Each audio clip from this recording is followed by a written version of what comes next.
Hi అండి, అందరికీ నమస్కారం. ఈరోజు చింతకాయలు వస్తే తీసుకున్నానండి. ఈ సంవత్సరం చింతకాయలు ముందొచ్చేసి మార్చిలో వచ్చాయి. ఈ కడిగి ఆరబోసి మంచిగాను ఇలా ఎండకు 2 గంటలు ఎండబెట్టుకోవాలి. ఆ తర్వాత తొడియాలు తీసుకొని ఏదన్నా డ్రాగులు వచ్చినాయి, ఏదన్నా పుచ్చులున్నా అవన్నీ శుభ్రంగా కడిగి క్లీన్ చేసుకొని తుడుచుకొని అవన్నీ పక్కకు పడేసుకోవాలి. మనకు కళ్ళుప్పు మెజర్మెంటు గ్లాస్తో 3 కేజీలకి 6 గిద్దలు వేసుకోవాలి. 3/4 కేజీ వేసుకోవాలి.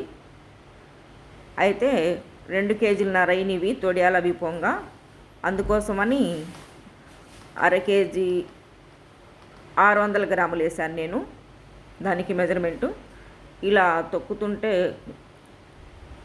మెత్తగాను కొద్ది పలుగ్గా తొక్కేసుకొని మనం మెంతులు తీసే ముందు మెంతులు వేసుకోవాలి. అప్పుడప్పుడు పసుపు చల్లుకోవాలి. పచ్చడి ఇలా కదుపుతూ పక్కకు పోతుంటుంది జాగ్రత్తగాను.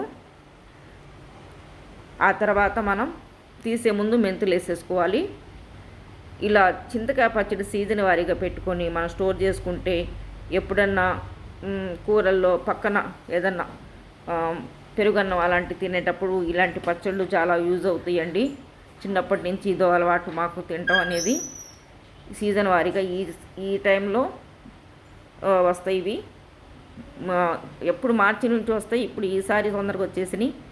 అందుకని తీసుకొని ఇలా గాజు సీసాలో నేను స్టోర్ చేసుకుంటాను. ఇదిగోండి, చెమచ కూడా చాలా పెద్దది.